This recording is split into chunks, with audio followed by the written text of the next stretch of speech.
ಇಂದು ಈ ಬಾರಿ ಆಷಾಢ ಮಾಸದ ಮೊದಲ ಶುಕ್ರವಾರವಾಗಿರುವ ಒಂದು ಹಿನ್ನೆಲೆಯಲ್ಲಿ ನಾಡಿನ ಅಧಿದೇವತೆ ಚಾಮುಂಡೇಶ್ವರಿ ದೇವಿ ನೆಲೆ ನಿಂತಿರುವಂಥ ಚಾಮುಂಡಿ ಬೆಟ್ಟದಲ್ಲಿ ಇಂದು ಬೆಳಗಿನ ಜಾವದಿಂದಲೇ ವಿಶೇಷ ಪೂಜಾ ಕೈಂಕರ್ಯಗಳನ್ನು ನೆರವೇರಿಸಲಾಗ್ತಾ ಇದ್ದು ನಾಡಿನ ವಿವಿಧೆಡೆಗಳಿಂದ ಆಗಮಿಸ್ತಾ ಇರುವಂಥ ಭಕ್ತರು ಸಹಸ್ರಾರು ಸಂಖ್ಯೆಯಲ್ಲಿ ಚಾಮುಂಡೇಶ್ವರಿ ದೇವಿಯ ದರ್ಶನವನ್ನು ಪಡೆದು ಪುನೀತರಾಗ್ತಾ ಇದ್ದಾರೆ. ಇನ್ನು ಬೆಳಗಿನ ಜಾವದಿಂದಲೇ ಚಾಮುಂಡೇಶ್ವರಿ ದೇವಿಗೆ ವಿಶೇಷ ಪೂಜಾ ಕೈಂಕರ್ಯಗಳನ್ನು ನೆರವೇರಿಸುವ ಮುಖಾಂತರ ಭಕ್ತರ ಒಂದು ದರ್ಶನಕ್ಕೆ ಅನುವನ್ನು ಮಾಡಿಕೊಡ್ಲಾಯಿತು. ಇನ್ನು ಚಾಮುಂಡೇಶ್ವರಿ ದೇವಿಗೆ ಇಂದು ಲಕ್ಷ್ಮಿಯ ಅಲಂಕಾರವನ್ನು ಮಾಡಲಾಗಿದೆ. ಒಟ್ಟು 4 ಶುಕ್ರವಾರ ಮತ್ತು ವರ್ಧಂತಿಯ ದಿನ ಎಲ್ಲವೂ ಕೂಡ ವಿಶೇಷ ಪೂಜಾ ಕೈಂಕರ್ಯಗಳನ್ನು ನೆರವೇರಿಸಲಾಗುತ್ತೆ.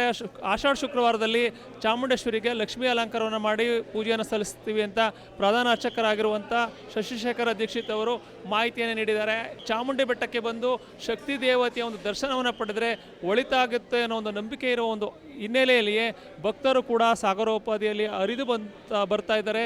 ಚಾಮುಂಡೇಶ್ವರಿ ದರ್ಶನವನ್ನು ಪಡೆದು ಪುನೀತರಾಗ್ತಾ ಇದ್ದಾರೆ. ಆಷಾಢ ಶುಕ್ರವಾರದ ಅಂಗವಾಗಿ ಚಾಮುಂಡೇಶ್ವರಿಯ ಇಡೀ ದೇಗುಲವನ್ನು ವಿವಿಧ ಬಗೆಯ ಹೂಗಳಿಂದ ತಳಿರು ತೋರಣಗಳಿಂದ ಅಲಂಕಾರ ಮಾಡಲಾಗಿದ್ದು ಇಡೀ ದೇಗುಲ ಒಂದು ರೀತಿ ಕಂಗೊಳಿಸುವ ಮಾದರಿಯಲ್ಲಿ ಮಾಡಲಾಗಿದೆ. ಉತ್ಸವ ಮೂರ್ತಿಗೂ ಕೂಡ ಒಂದು ವಿಶೇಷ ಅಲಂಕಾರವನ್ನು ಮಾಡಿ ಪೂಜಾ ಕೈಂಕರ್ಯಗಳನ್ನು ನೆರವೇರಿಸಲಾಗ್ತಾ ಇದ್ದು ನಾಡಿನ ಮೂಲೆ ಮೂಲೆಗಳಿಂದ ಆಗಮಿಸ್ತಾ ಇರುವಂಥ ಭಕ್ತಗಣ ಶಕ್ತಿ ದೇವತೆಯ ದರ್ಶನವನ್ನು ಪಡೆದು ಪುನೀತವಾಗ್ತಾ ಇದೆ ಅಂತ ಹೇಳ್ಬೋದು.